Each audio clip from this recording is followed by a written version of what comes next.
Le Petit Prince, Antoine de Saint-Exupéry, chapitre 4.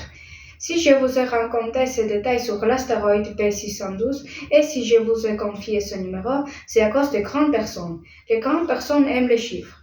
Quand vous leur parlez d'un nouvel ami, elles ne vous questionnent jamais sur l'essentiel. Elles ne vous disent jamais quel est le son de sa voix, quels sont les jeux qu'il préfère, est-ce qu'il collectionne les papillons. Elles vous demandent quel âge a-t-il, combien a-t-il de frères, combien pèse-t-il, combien gagne son père. Alors seulement elles croient le connaître. Si vous dites aux grandes personnes, j'ai vu une belle maison en briques roses avec du géranium aux fenêtres et des colombes sur le toit, elles ne parviennent pas à s'imaginer cette maison.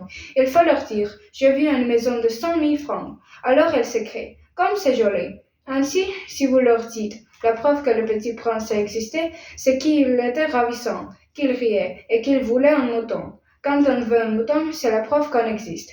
Elles seront les épaules et vous traiteront d'enfant. Mais si vous leur dites, la planète d'où ils viennent est l'astéroïde B612, alors elles seront convaincues et elles vous laisseront tranquille avec leurs questions. Elles sont comme ça, il ne faut pas leur en vouloir. Les enfants doivent être très indulgents avec les grandes personnes.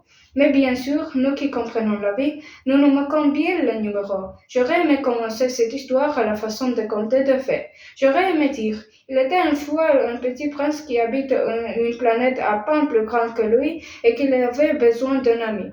Pour ceux qui comprennent la vie, ça aurait eu l'air beaucoup plus vrai.